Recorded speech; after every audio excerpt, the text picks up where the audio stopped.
A 40-year-old policy that critics say has destroyed entire communities and put a disproportionate number of African Americans behind bars.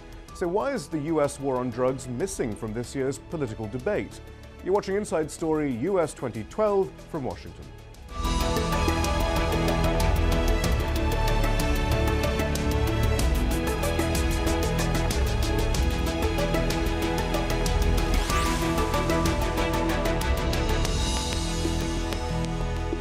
Hello, I'm Shihab Rutansi. President Barack Obama's drug czar has said that the US war on drugs has not been successful and that, quote, it's very clear we can't arrest our way out of this problem. But despite promises by the president to reevaluate US drug policies, more than half of Obama's drug control budget continues to go towards law enforcement. And as the war on drugs rages in America's inner cities, the issue hasn't come up on the campaign trail of either Mr. Obama or his Republican opponent Mitt Romney. Al Jazeera's Fault Lines presenter Sebastian Walker went to Baltimore, one of the country's most dangerous cities. He found that it's African Americans who are paying the biggest price. This is our war land. We duck, dodge, run, hide behind trees, all this shootouts. That's what it feels like, yeah. that it's just a constant war. Yeah. Dante got into dealing drugs after an injury ended his hopes of becoming a basketball player. You know, so I started dodging the street at 18, you know what I mean, running with the wrong crew. Locked up, shot. You got shot? Yeah, I got shot in my back and my leg over this argument about a basketball game. He was on one knee, and he was just pointing, he bow, bow, bow. And the whole time, I didn't know I was hit. So there's always been a recession in this community? Right, there's always been a recession in this community. I mean, for any black community, there's always a recession. But we ain't gonna let ourselves go into recession. That's why we're gonna go to the first thing, we're gonna sell drugs. It's the easiest, quicker thing to put $1 in your pocket. What you gonna do? What you gonna run after? The slowest animal or the fastest animal? You're gonna run at the slowest animal, you know you can get them. So you're gonna go feed on that. You lost that bet. Dante and his friends say the environment they've grown up in makes it difficult to imagine another way of life. Certain things tear up the neighborhood, so a lot of the fathers is gone now. So there's nobody here to guide the kids. So they turn to all the negative things, because there's nobody here to guide them. The blame for that, Dante's friends say, shouldn't only be attributed to those sucked into the drug business, one of the few multi-million-dollar industries this city still has left. Most of the government, they let that in. And that's just plain and simple. They let it in, then once it reaches down to here, all right, we lock the young black youth up. Because that's the only place it's really going. Baltimore wasn't always a city in decline. It was once a shipping powerhouse, one of the largest seaports of the mid-Atlantic states, and a major center of industrial manufacturing. In the late 60s, Baltimore had industries like Bethlehem Steel, huge shipbuilding industry, a very active port. Neil Franklin is a retired police major who spent 34 years in law enforcement. He's seen the decay firsthand. Late 60s, early 70s mainly, jobs started leaving Baltimore. Industry started leaving, going overseas, wherever it ended up. It just wasn't here in Baltimore anymore. But it was also around that time that Richard Nixon decided that he was going to start a war against public enemy number one, drugs. But it was President Ronald Reagan who turned that rhetorical war into a literal one. You have to show that you have a drug criminal problem. So how do you do that? Through arrest. At a time when drug crime was actually on the decline, not on the rise. We went crazy arresting people for crack cocaine because of this so-called epidemic that we were having. Incarceration rates began to just soar off the charts. And we just put tons of black people in prison from our inner cities. Ungodly numbers. More arrests meant more federal money. It's a system that still exists today in the form of federal job stimulus and other US Department of Justice grants for crime control and community policing. It's not a war on drugs. Don't ever think it's a war on drugs. it's a war on the blacks. It started as a war on the blacks. It's now spread to Hispanics and poor whites. But initially it was a war on blacks. And it was designed basically to take that energy that was coming out of the civil rights movement and destroy it. And you can watch the entire Fault Lines report, Baltimore, Anatomy of an American City, on Al Jazeera this Thursday at 03:30 GMT or 11:30 a.m. Eastern, and again on Saturday at 22:30 GMT or 6:30 p.m. Eastern, or online at aljazeera.com. So, is the war on drugs a racist policy or simply a failed one? To discuss this and other issues, we're joined from Syracuse, New York by Deborah Small. She's the executive director of Break the Chains, a drug policy reform advocacy organization. Here in the studio, we have Eric Sterling, president of the Criminal Justice Policy Foundation. And from Vancouver, we're joined by Kevin Serbett. He's a former senior drug policy advisor for the Obama administration. Deborah Small, then help us first understand this concept, because perhaps it's so alien to many watching, that the drug war is a war on black people and in fact now a war on poor people in general. So I like the question that you started out with, whether or not the war on drugs was just a racist policy or a failed policy. And I would say that the war on drugs from its inception and through its implementation to today is a racist policy that's been quite successful. And I say that because when you look at the antecedents of our drug policy and look at the history behind what drugs we've chosen to make illegal and who have been the targets of drug law enforcement, you find that each one of those drugs has a racial history attached to it, whether it was opiates and Chinese immigrants, or cocaine and freed African slaves, or marijuana and newly crossed migrants from Mexico who were working at the border states. The reason that we chose to make those drugs illegal and the people who've been targeted for the enforcement of those laws from the beginning have been minorities, and they were designed to be that way. But I would also say, and I agree with those who say that the war on drugs really isn't a war on drugs, it's a war on poor people who happen to use drugs, because we also know that drug use has been as prevalent in middle and upper class communities from the very beginning of the drug war as it is today. And yet drug law enforcement has always been almost exclusively targeted among the poor and targeted among minorities, in part because from my perspective, this is about addressing the shift in the civil rights movement that went from demanding equal rights that didn't cost anything to a redistribution of wealth that actually did cost something. And rather than address the problem of continuing poverty, lack of education, poor housing, unemployment, our system has decided that it's much easier to felonize people. And drugs are a very easy thing to felonize people for because they're quite widespread in our society. And once you label someone a drug user or a drug felon, then it no longer matters whether or not they have a decent education, housing, employment, or health care. They're no longer considered deserving of those things. So from my point of view, the drug war has actually been quite successful in serving as a mask for continuing the policy of racial oppression and marginalization that has been in effect in this country for several hundred years. That is a key point that's quite important to underline, despite the fact that white people are as likely, or perhaps more likely, to do drugs or deal in drugs. It's black people who are disproportionately being stopped, searched, arrested, and incarcerated. Eric Sterling, arguably you're one of the architects of the current drug policy.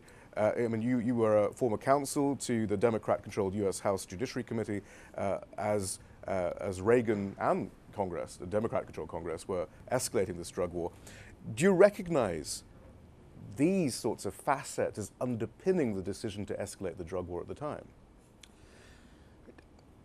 I think that the 1986 Anti-Drug Abuse Act, which was triggered by the death of two prominent black athletes, reflected racial concerns. I don't think that there was an overt sense that this is an opportunity to screw black people, that this is an opportunity to help maintain white privilege in a conscious way.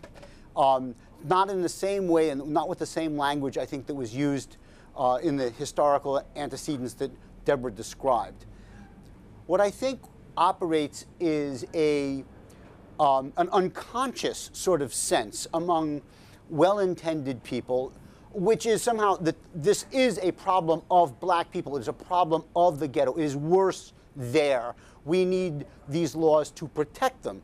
There was very much a sense in 1986 that the crack epidemic was an epidemic of black people, and to protect them, we needed to crack down on those who were plaguing them with the traffic. I think what happened then is... You're just trying to help. There was ostensibly an attempt to help. What we've seen since then is that the longest sentences have been imposed against the lowest level offenders, neighborhood, street level offenders, who are picked up in part because they are in black neighborhoods. And we've put a black face on the drug problem. So that, in other words, for someone to say, gee, do you think white people have a drug problem too? Of course they do.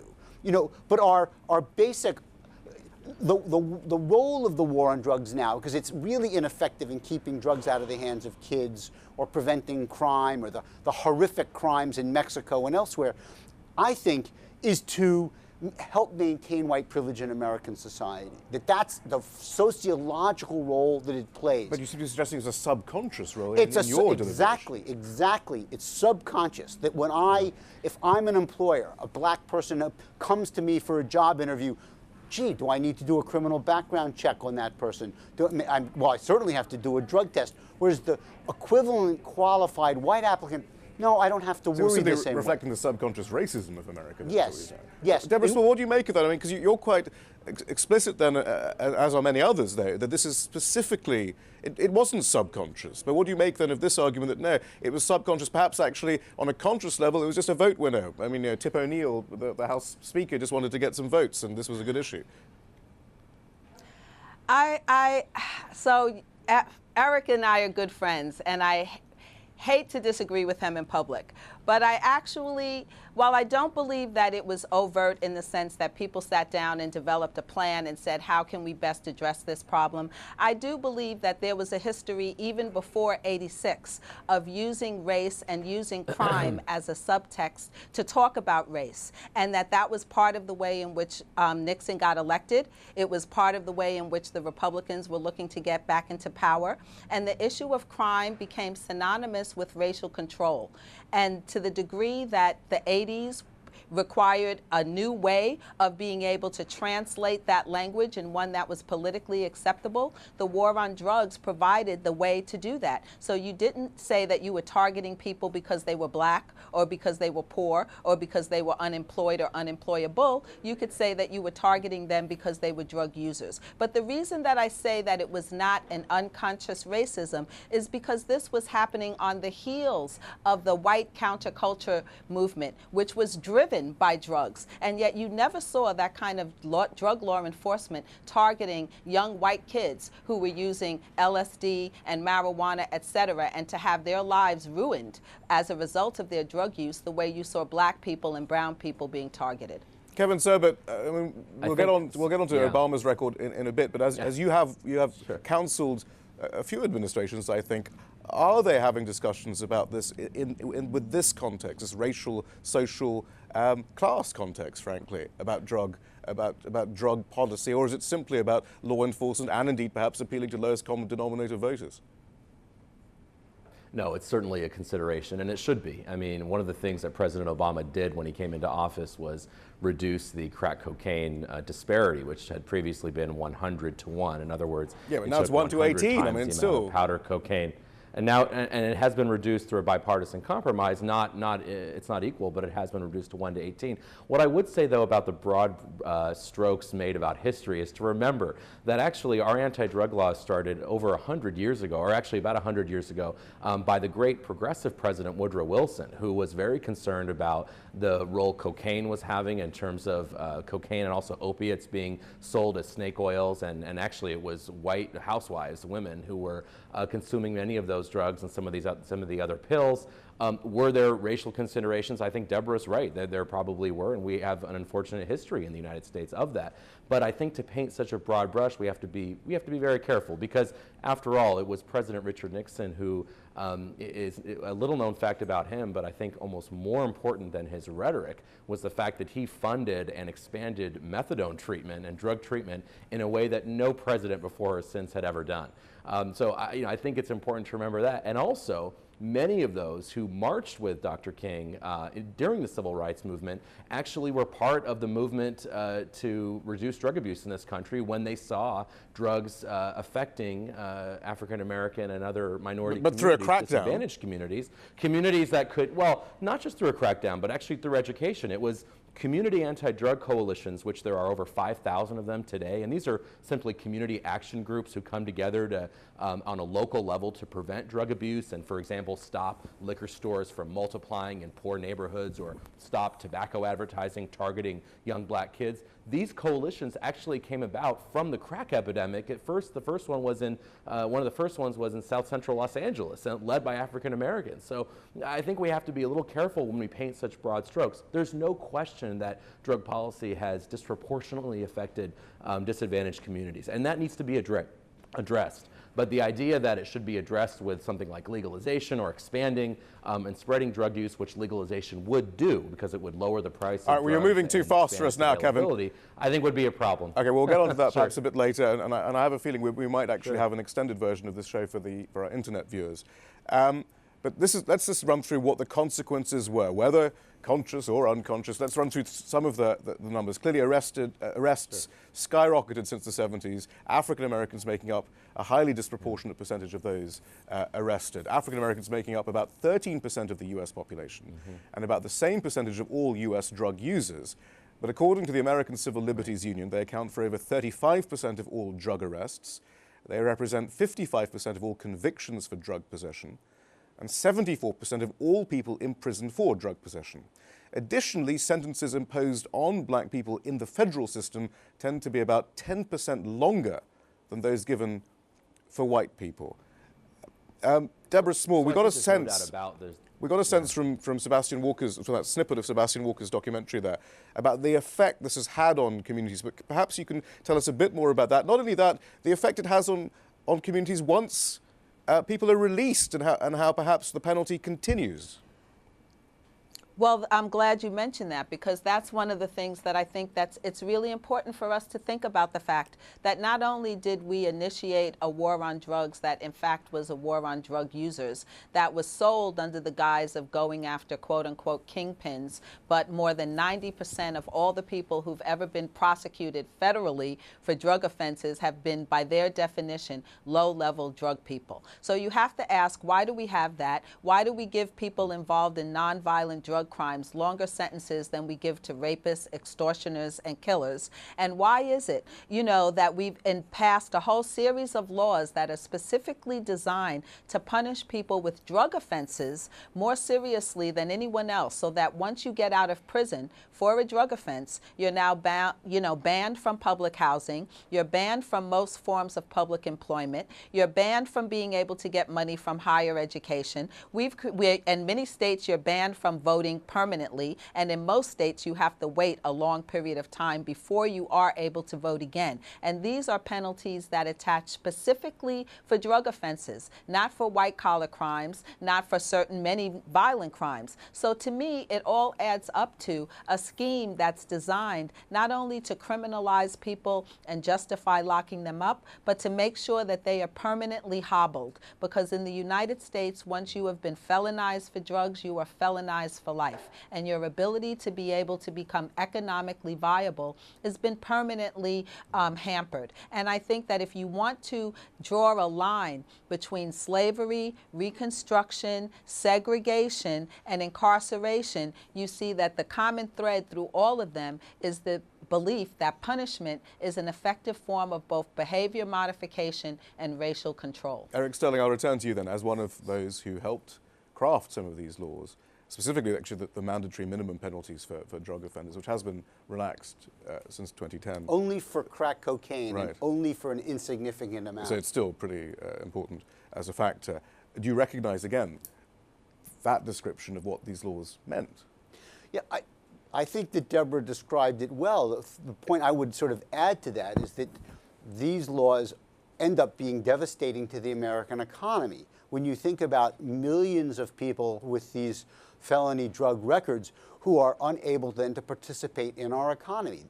You know, they can't buy cars, they can't buy houses, they can't, you know, we're a retail consumer-driven economy, but tens of millions of people are underemployed or unemployed by virtue of these unsuccessful drug laws. If I were an investor, I would be outraged. Excuse me, as an investor, I am outraged at the impact that this has on my portfolio. Not if you're an investor in prisons there and private security. But that's a tiny fraction of the economy. Think about, I mean, investors in, you know, in any other kind of product, you know, any other corporation, you know, your retirement fund, you know, your union pension fund is all much, you know, 5% a year perhaps less valuable than it would be otherwise, given how the economy is sort of cutting its throat by penalizing so many people who could otherwise be participants in the economy. But then, so do you judge this drug war, this whole concept of a drug war, Eric Sterling, as a failure?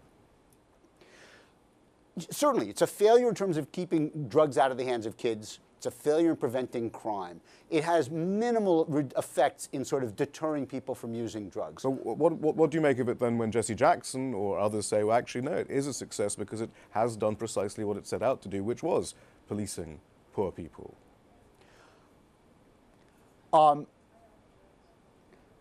If you recognize the crime problems in many urban areas, even that are still much higher than the rest of the country, I don't think you can call that a success. Kevin Serbet, you have advised President Obama. When President Obama suggests it's time for new approaches, does he mean the sort of issues we've been discussing over the last 20 minutes, or is he talking about something else? What does he mean?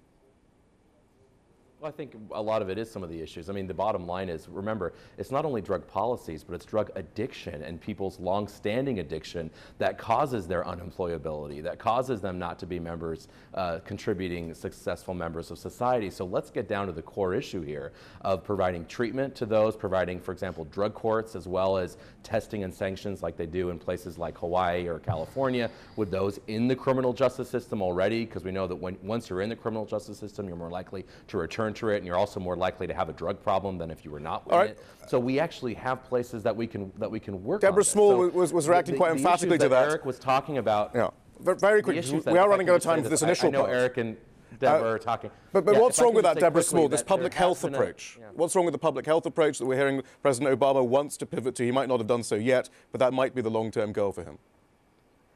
Well, I think the major problem with the approach that Kevin is suggesting is that it doesn't address the problem of racial targeting. It doesn't address the fact that the majority of drug use in America takes place in affluent white communities with people who have jobs and homes and investments. And one thing that, many of them have addiction problems, many of them have the social problems that go along with drug abuse, but what they don't have is the police knocking on their door. What they don't have is the justice system watching over them and surveilling them. What they don't have is a bunch of laws and policies punishing them forever for mistakes that they have made. So my bottom line is that I want justice for black people, the same justice that the majority of white people get. Kevin. I would like that justice too, Deborah, and I think it can happen within our current policy regime by basically reversing those discriminatory policies, for example, that hamper somebody who's served their time, who's gone through treatment, isn't using anymore, from being able to get a job or being able to get housing. How about not arresting them in the first place? We can reverse those, and let's do that. Well, the point is, for a lot of these drug users who are committing crime, an arrest is actually a way for them to get help and get to treatment. Now, I'm not saying it's the default way to do that, but in some circumstances, that's needed. And we've seen the success of drug courts and other mechanisms where that's actually been very helpful to stop this constant selling, using, dealing cycle that we see in places like Baltimore. I mean, they actually need smart policing, not no policing in many of these communities. I don't think anybody would object to smart policing, but drug courts is not an example of that. The scale of drug courts is infinitesimal. You know, I've gone to the drug court graduation in Montgomery County, 5 people in the graduation. You know, you have 13,000 criminal cases in the county in a year. These are simply not Eric, up to scale. You're right. We need to bring those up to scale. Well, let's bring them up to scale then. I'd love to work with you No, to do that. not really. Let's bring All these that does successful is things widen up to the net scale for people versus- coming into the criminal justice system. Okay, we're going to leave it there for the moment. We're going to have an extended version now on the internet. For our television viewers, do log in to aljazeera.com to see an extended version of Inside Story in the News.